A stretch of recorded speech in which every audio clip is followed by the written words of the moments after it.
సెలబ్రిటీలకు ఓ హోదాలా మారిన బౌన్సర్ల స్పీడ్కి ఇప్పుడు బ్రేకులు పడబోతున్నాయి. ఎప్పుడైనా ఎక్కడైనా పబ్లిక్ పైన దురుసుగా ప్రవర్తిస్తే తాట తీస్తామంటూ పోలీసు శాఖ హెచ్చరికలు జారీ చేయడమే ఇందుకు కారణం.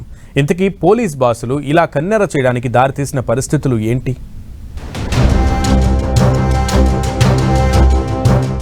కండలు తిరిగిన శరీరం, ఆజానుబాహుల్లా కనిపించే దృఢకాయం. అసలు ఓసారి చూస్తే చాలు వారి దగ్గరకు వెళ్లాలన్న భయం కలిగించేలా ఈ బౌన్సర్ల వ్యవహార శైలి ఉంటుంది. తాజాగా సంధ్యా థియేటర్ ఘటనలోనూ బౌన్సర్ల అత్యుత్సాహం పెద్ద ఎత్తున చర్చకు వస్తోంది. ఈ బౌన్సర్ల హడావుడి జల్పల్లిలో మోహన్ బాబు ఇంటి దగ్గర శృతిమించిపోయిన సంగతి గుర్తుండే ఉంటుంది. వీరు చూపించిన ప్రతాపానికే కొందరు జర్నలిస్టులు గాయపడాల్సి వచ్చింది. అసలు ప్రతి చోట ఈ బౌన్సర్లు కనిపిస్తూ ఉంటారు. వీళ్లకంటూ ప్రత్యేకంగా కొన్ని జిమ్ సెంటర్లు ట్రైనింగ్ ఇచ్చి మరీ రిక్రూట్ చేస్తూ ఉంటాయి. ప్రైవేట్ ఏజెన్సీల ద్వారా ప్రైవేట్ వ్యక్తులు, సెలబ్రిటీల దగ్గర ఈ బౌన్సర్లు నియమించబడతారు.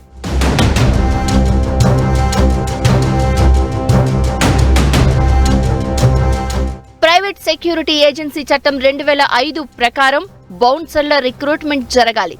ఈ యాక్ట్ ప్రకారం బౌన్సర్లకు లైసెన్స్ జారీ చేస్తారు. ప్రతి సంవత్సరం ఈ బౌన్సర్లు ఫిట్నెస్ సర్టిఫికెట్లు పోలీసు శాఖకు సమర్పించాలి. తెలంగాణ వరకు మొయినాబాద్ లోని ఇంటిగ్రేటెడ్ ఇంటెలిజెన్స్ ట్రైనింగ్ అకాడమీలో నెల రోజుల ట్రైనింగ్ క్యాంప్ కూడా నడుస్తుంది.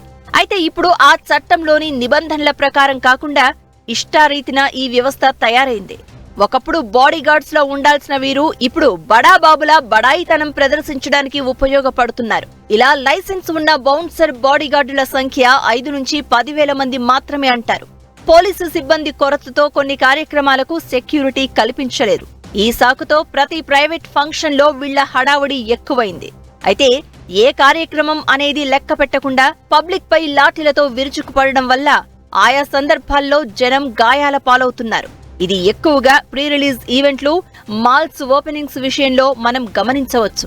అలాగని అసలు సెక్యూరిటీ లేకుండా సెలబ్రిటీలను తిరగమని ఎవ్వరూ చెప్పరు. అయితే కేవలం తమ పబ్లిసిటీ కోసం సెలబ్రిటీలను పిలిపించుకోవడం, వారి సేఫ్టీ పేరుతో బౌన్సర్లను జనాలపై ప్రయోగించడమే అసలు సమస్య. అందుకే ఇప్పుడు పోలీసు శాఖ ఈవెంట్ మేనేజ్మెంట్ సంస్థలకే నిర్వహణ లోపాల బాధ్యత అప్పచెప్పింది.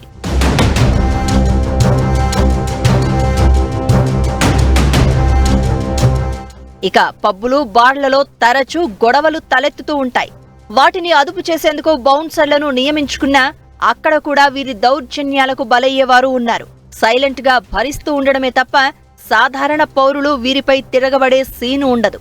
అయితే ఇలా దాడి చేసినప్పుడు ఖచ్చితంగా కేసు పెట్టవచ్చు.